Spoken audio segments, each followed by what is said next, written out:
আসসালামু আলাইকুম, আমন্ত্রণ জানাচ্ছি মাই টিভি সংবাদে। নুসরাত জাহান মুন পুরো সংবাদ জুড়ে সাথে আছি। শুরুতেই জানিয়ে দিচ্ছি সংবাদ শিরোনাম। গণটিকা কার্যক্রম আর 9 সেপ্টেম্বরে আসবে ফাইজারের 60 লাখ ডোজ। করোনা নিয়ন্ত্রণে টিকাদানের গতি বাড়ানোর পরামর্শ।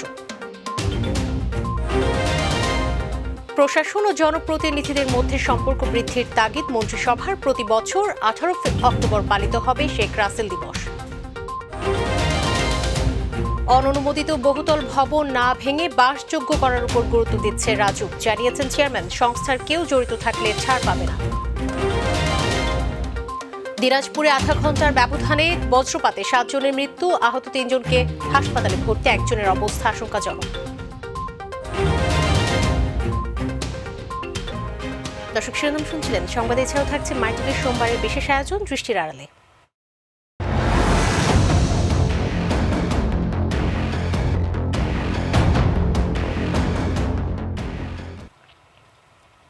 এবার বিস্তারিত। গণটিকা কার্যক্রম আর হবে না। যখন যত টিকা আসবে রেজিস্ট্রেশনের মাধ্যমে সবাইকে নিতে হবে বলে জানিয়েছেন স্বাস্থ্যমন্ত্রী জাহেদ মালিক। সচিবালয় মন্ত্রিসভার বৈঠক শেষে তিনি সাংবাদিকদের জানান, আগামী ফেব্রুয়ারির মধ্যে 8 কোটি মানুষকে টিকার আওতায় আনার লক্ষ্যমাত্রা নির্ধারণ করা হয়েছে। আর সেপ্টেম্বরের মধ্যে দেশে আসবে ফাইজারের 60 লাখ ডোজ টিকা। বিশ্ব স্বাস্থ্য সংস্থার মাধ্যমে 5.5 কোটি টিকা কেনার সিদ্ধান্ত হয়েছে বলেও জানান জাহেদ মালিক। এখন আমরা সেদিকেও নজর দিয়েছি যে টিকা হাতে কতটুকু আছে সেই অনুযায়ী জানি নিবন্ধিত হয়, মানুষে যাতে এটা ভুল না বুঝে যে আমি নিবন্ধন করলাম এখনো বসে আছি। এইভাবে আমরা আগামীতে আর এইসব আমরা করব না। মানে আমাদের হাতে যতটুকু টিকা আছে সেই অনুযায়ী প্ল্যান প্রোগ্রাম হবে।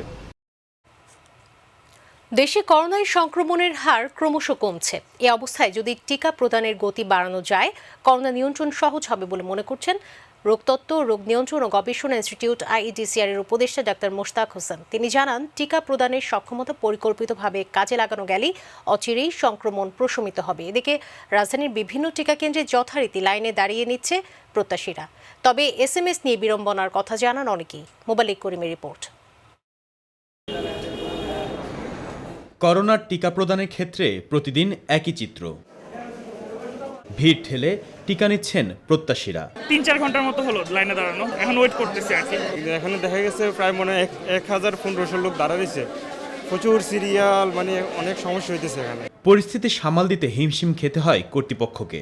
সবাই প্রচন্ড ভিড় করছে, আমরা খুব হিমশিম খেয়ে যাচ্ছি।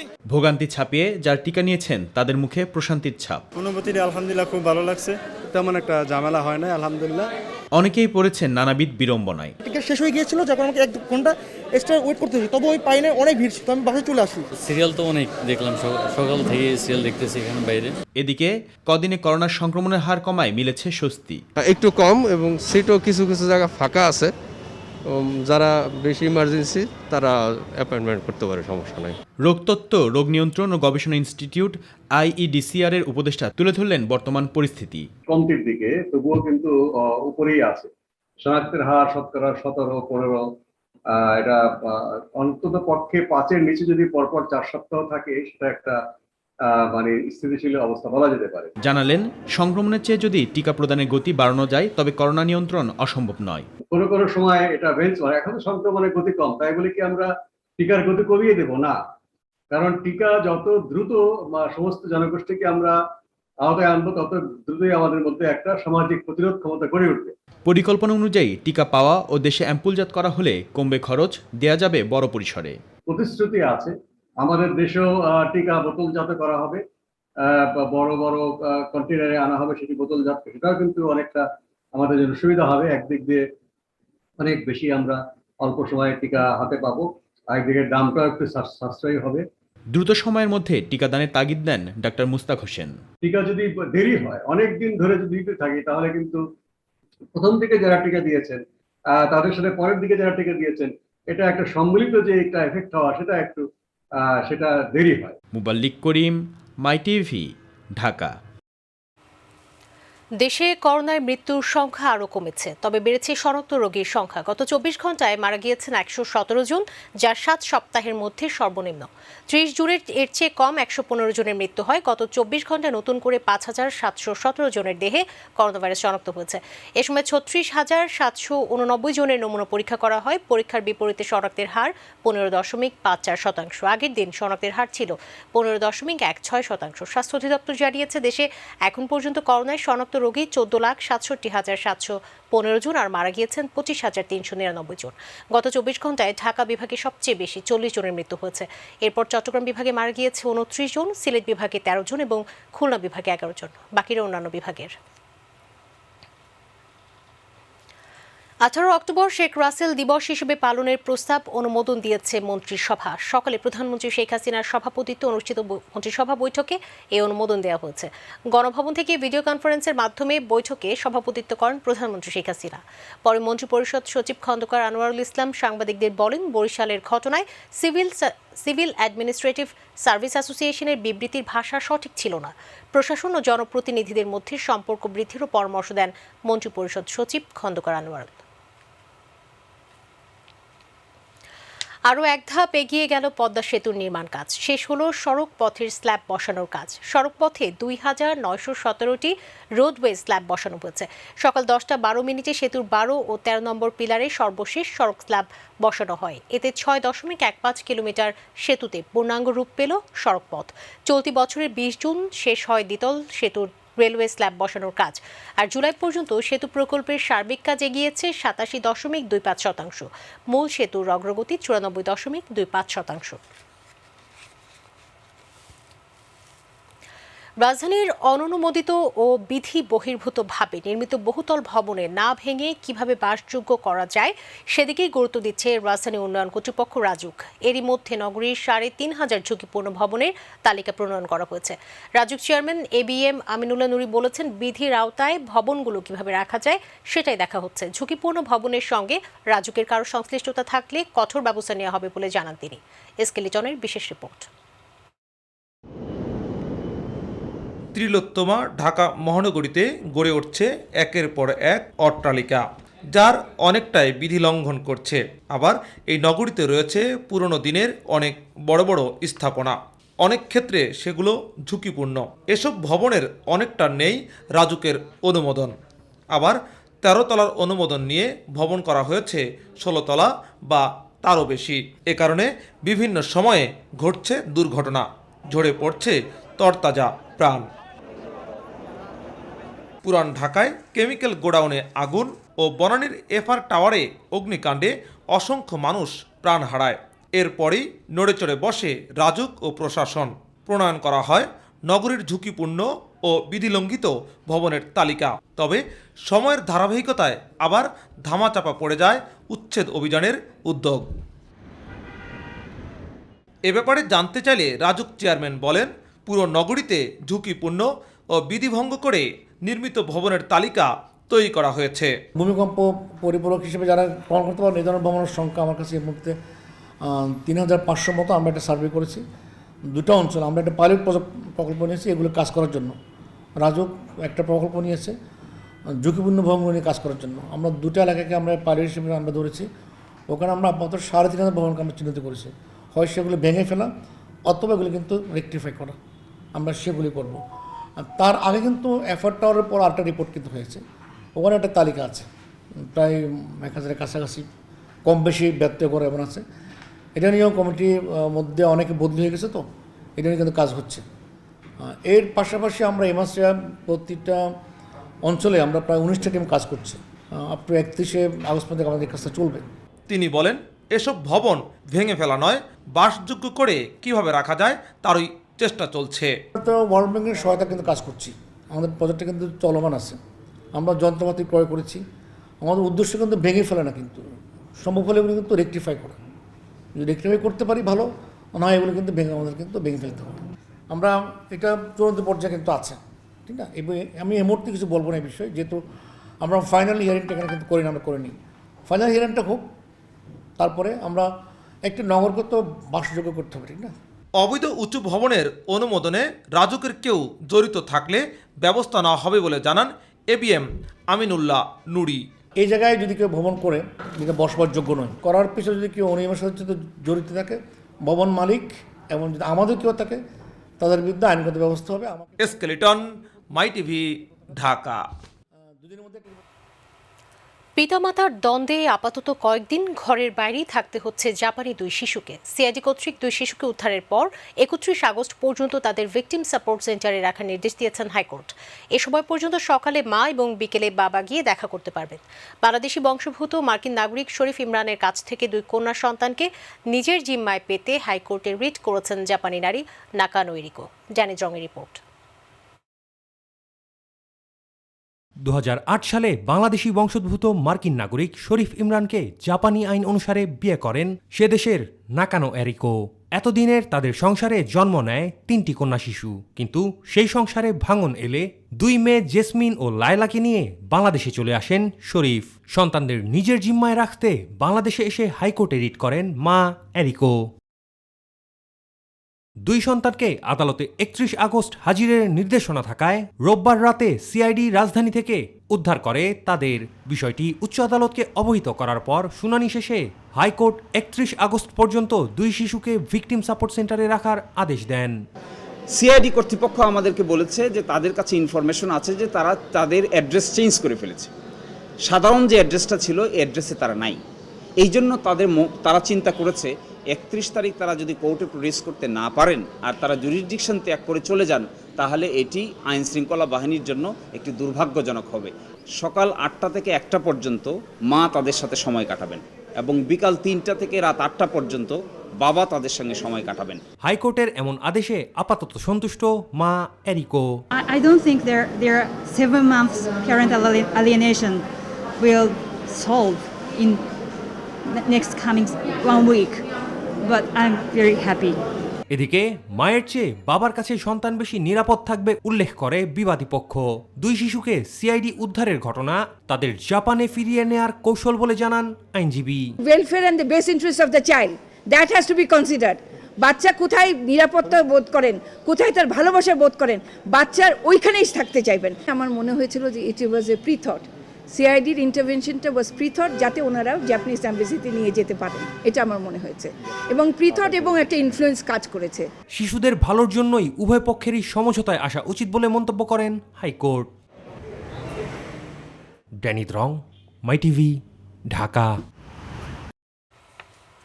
অবসরপ্রাপ্ত মেজর সিনহা হত্যা মামলার সাক্ষ্য গ্রহণ শুরু হয়েছে আজ সকালে। আদালতে তোলা হয় বরখাস্তকৃত ওসি প্রদীপ সহ 15 আসামিকে। মামলার বাদী সহ আজ প্রথম দিনে 5 জনের সাক্ষী গ্রহণ করা হয়। কক্সবাজার জেলা ও দায়রা জজ আদালতে আজ থেকে আগামী 25 আগস্ট পর্যন্ত 3 দিন এই সাক্ষ্য গ্রহণ চলবে।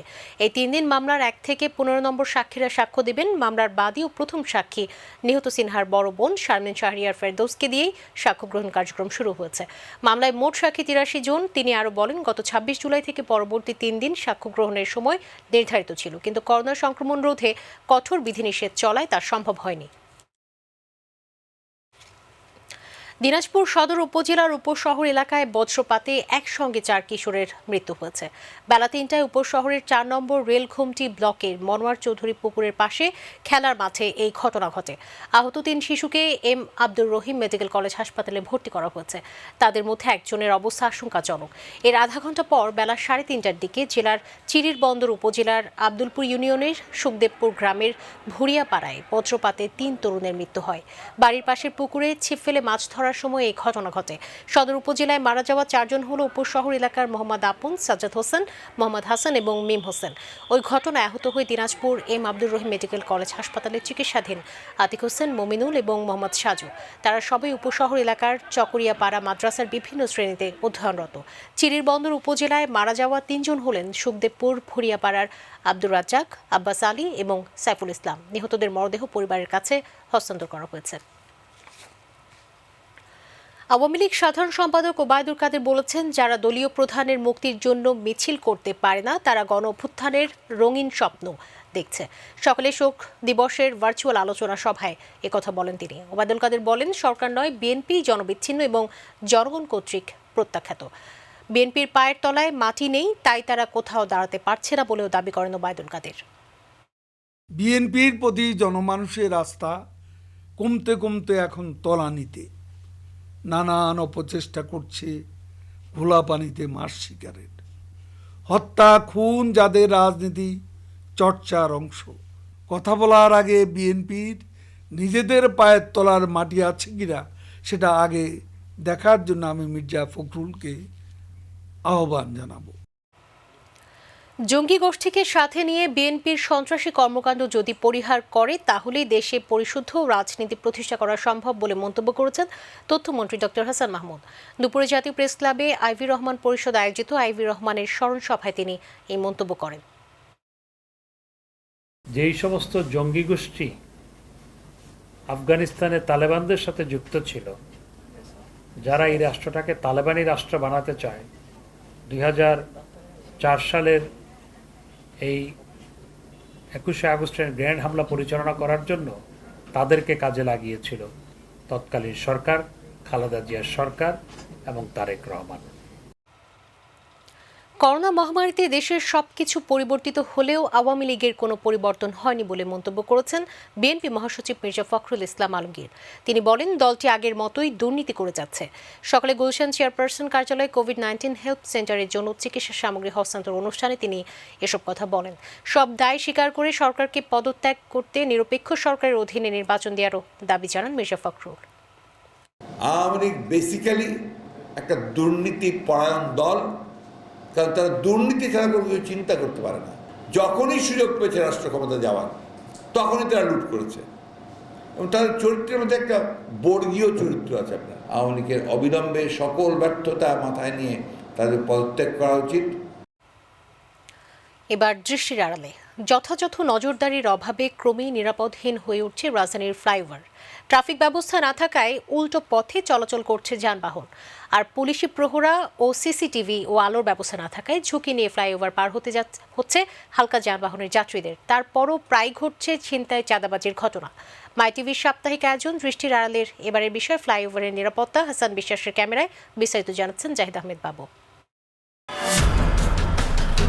নির্বিঘ্নে চলাচলের ক্ষেত্রে রাজধানীর ফ্লাইওভার স্বস্তির হলেও শুধুমাত্র নিরাপত্তাজনিত কারণে এসব স্থান এখন নগরবাসীর কাছে অনিরাপদ। রাজধানীর মেরুল হয়ে মধ্যবাড্ডা ইউলুপ এলাকায় কোনো ইউটার্ন না থাকায় বেশিরভাগ ক্ষেত্রে এই উড়াল সড়ক দিয়েই উল্টো পথে চলাচল করছে হালকা যানবাহন। রামপুরা বনশ্রী ইউলিপের চিত্রও একই। উল্টো পথে রিক্সা, মোটরসাইকেল, এমনকি প্রাইভেট কার চলাচল করে। এখান দিয়ে আমাদের কোনো ইউটার্নের কোনো রাস্তা নেই, একমাত্র বনশ্রী দিয়েও ইউটার্ন নিতে হয়। এই বনশ্রী যেতে আমাদের মিনিমাম আধা ঘন্টা থেকে 1 ঘন্টা পার হয়ে যায়। নিয়ম নীতি তোয়াক্কা না করে এসব ফ্লাইওভার দিয়ে চলাচল করছে ভারী যানবাহনও। কুড়িল বিশ্ব রোডের ফ্লাইওভারের নিচে সড়ক থাকলেও উপরে শুনশান নিরাপত্তা। এসব স্থানে আইন শৃঙ্খলা বাহিনীর উপস্থিতি কম, তাই চেনার উপায় নেই কে ভালো আর কে ছিনতাইকারী। থানায় যে ক্রাইম পুলিশ আছে তারা এই বিষয়টা নিয়ে কাজ করতেছে। সবচেয়ে খারাপ অবস্থা মালিবাগ মৌচাক বাংলা মোটর ফ্লাইওভারে। কিছু উশৃঙ্খল ছেলে পেলে যে বাইক নিয়ে দাঁড়ায় থাকে আমাদেরকে আটকালো, কিন্তু আমরা আসলে কাকে বলবো? আর এখানে তো কোনো ট্রাফিক নাই, কোনো পুলিশ নাই, কোনো প্রশাসনের কেউ নাই। কিছুক্ষণ আগে যে ঘটনাটা ঘটছে, আসলে ঘটনাগুলা তো ঘটবেই যদি এরকম ফাঁকা জায়গা থাকে, যে কেউ এই সুযোগটা নেবে। সিসি ক্যামেরা আর লাইট কম থাকায় প্রায়ই ঘটে ছিনতাইয়ের ঘটনা। আমরা যদি এই জায়গা থেকে এখন ওই ব্রিজের ফ্লাইওভারের উপরে যাই, তাহলে আমরা বিভিন্ন জায়গায় কৈফিয়ত চাষ করতে করতে আমাদের অবস্থা নিঃস্ব হয়ে যাবে। নগরীর ফ্লাইওভার নিরাপদ রাখতে উদ্যোগ নেওয়ার কথা জানান রমনা জোনের উপপুলিশ কমিশনার। যে মগবাজার ফ্লাইওভারের সন্ধ্যার পরে বখাটে ছিনতাইকারী তারা এই অন্ধকার জায়গাটাকে বেছে নেয়। এর আগে 2-1টা ঘটনাতে সিএনজি ছিনতাইকারী গামছা দিয়ে বেঁধে ছিনতাই করে নিয়েছে এবং ড্রাইভারকে ফেলে দিয়েছে, গলা চেপে এবং সে মারাও গেছে। সো এই জায়গাগুলোতে আমরা ভেরি মাচ কনসার্ন এবং টেকনিক্যাল কারণে আমরা ব্রিজের উপরেও আমাদের অফিসার ফোর্স ডিপ্লয় করতে পারি না। প্রতিটি ফ্লাইওভারের চতুর্মুখী প্রবেশ পথে ট্রাফিক ব্যবস্থা জরুরি বলেও মনে করেন সাজ্জাদুর রহমান। প্রত্যেকটা এন্ট্রি যেটা বলে যেখানে গাড়ি উঠে সেই অংশগুলোতে আমাদের কিছু অফিসার ফোর্স থাকে, কিন্তু সেটা তো প্রত্যেকটা ডিভিশন ভাগ হয়ে যায় এবং সেখান থেকে আপনার এটাকে বোঝাও খুব সম্ভব নয় যে আমরা সেখানে ব্রিজের মাঝখানে কিছু ঘটতেছে কিনা। ল্যাম্প পোস্টগুলোতে ল্যাম্প লাগানো এবং সিসি ক্যামেরার আওতায় এটা নিয়ে আসলে আমরা এখানের যে ক্রাইমগুলো হয় সেই ক্রাইমগুলো আমাদের কন্ট্রোল করা অনেকটা সহজ হবে। যুগ উপযোগী পরিকল্পনার অভাব আর যথাযথ পদক্ষেপ না নেওয়ার কারণে রাজধানীর সৌন্দর্যমণ্ডিত ফ্লাইওভার ক্রমই হয়ে উঠছে বিপজ্জনক। সবাই বলছেন সাধারণ মানুষের নিরাপদ চলাচলে রাজধানীর ফ্লাইওভারের নিচের মতো উপরেও ট্রাফিক ব্যবস্থা চালু করা হোক। জাহিদ আহমেদ বাবু, মাইটিভি, ঢাকা। স্বাস্থ্য অধিদপ্তরের জরিপ অনুযায়ী ঢাকা উত্তরের যে ২৬টি এলাকা ঝুঁকিপূর্ণ সেসব এলাকায় এডিস মশা নিধনে বিশেষ অভিযান চালানো হচ্ছে বলে জানিয়েছেন মেয়র আতিকুল ইসলাম। সকালে রাজধানীর কাফরুলে জাতীয় শোক দিবসের আলোচনা সভায় তিনি বলেন, খাল পরিষ্কার সম্পন্ন হলে মশার উপদ্রব কমে আসবে।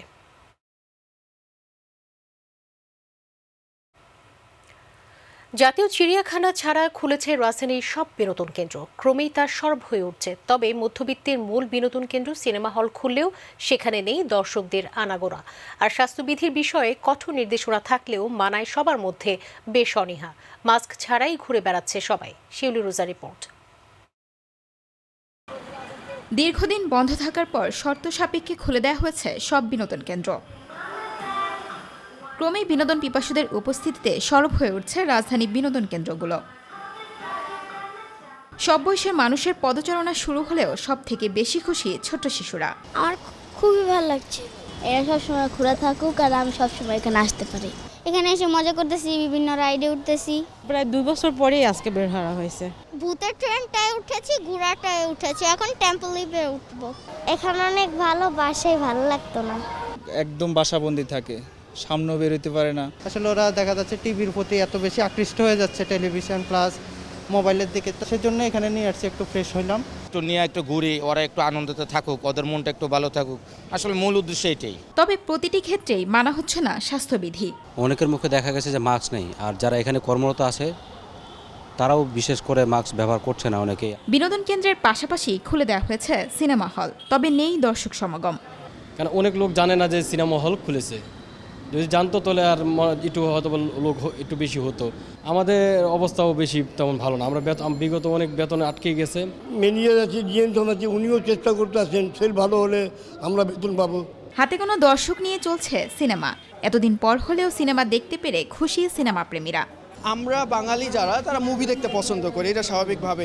তো এখন দেখা যাচ্ছে যে খোলার কারণে আমাদের এই জায়গাটা ওপেন হলো, কারণ আমরা বাসায় থাকতে থাকতে বোর্ড হয়ে গেছি। সিনেমা দেখার পাশাপাশি আমাদের উচিত সেফটিটা মেনটেন করা। যদি আমরা সেফটি মেনটেন করতে পারি তাহলে আমাদের দুটো কাজ তখন আমরা সমানভাবে একসাথেই করতে পারবো। এটা আমরা আবার আগের মতো বিনোদন নিতে পারবো, এটা আমাদের কাছে একটা ভালো লাগতেছে আর কি। এদিকে সব বিনোদন কেন্দ্র খুললেও এখনো খুলেনি জাতীয় চিড়িয়াখানা। প্রাণী ও দর্শনার্থীর স্বাস্থ্য সুরক্ষার কথা বিবেচনায় নিয়ে জাতীয় চিড়িয়াখানা খোলায় বিলম্ব হচ্ছে বলে জানান কর্তৃপক্ষ। শিউলি রোজা, মাইটিভি, ঢাকা। দর্শক, এর সাথে সংবাদের শেষ প্রান্তে আমরা শিরোনাম জানিয়ে দিচ্ছি আরও একবার। গণটিকা কার্যক্রম আর নয়, সেপ্টেম্বরে আসবে ফাইজারের 60 লাখ ডোজ টিকা। করোনা নিয়ন্ত্রণে টিকা দানের গতি বাড়ানোর পরামর্শ। প্রশাসন ও জনপ্রতিনিধিদের মধ্যে সম্পর্ক বৃদ্ধির তাগিদ মন্ত্রিসভার। প্রতি বছর 18 অক্টোবর পালিত হবে শেখ রাসেল দিবস। অননুমোদিত বহুতল ভবন না ভেঙে বাসযোগ্য করার উপর গুরুত্ব দিচ্ছে রাজুক, জানিয়েছেন চেয়ারম্যান। সংস্থার কেউ জড়িত থাকলে ছাড় পাবে। দিনাজপুরে আধা ঘন্টার ব্যবধানে বজ্রপাতে 7 জনের মৃত্যু, আহত 3 জনকে হাসপাতালে ভর্তি, একজনের অবস্থা আশঙ্কাজনক।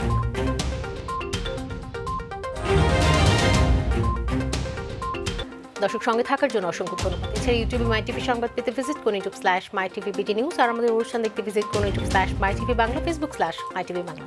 পরবর্তী সংবাদ রয়েছে রাত 9টা 30 মিনিটে। দেখার আমন্ত্রণ জানিয়ে বিদায় নিচ্ছি। করোনা সংক্রমণ রোধে সবাই সতর্ক থাকুন, মাস্ক পরুন, স্বাস্থ্যবিধি মেনে চলুন। আল্লাহ হাফিজ।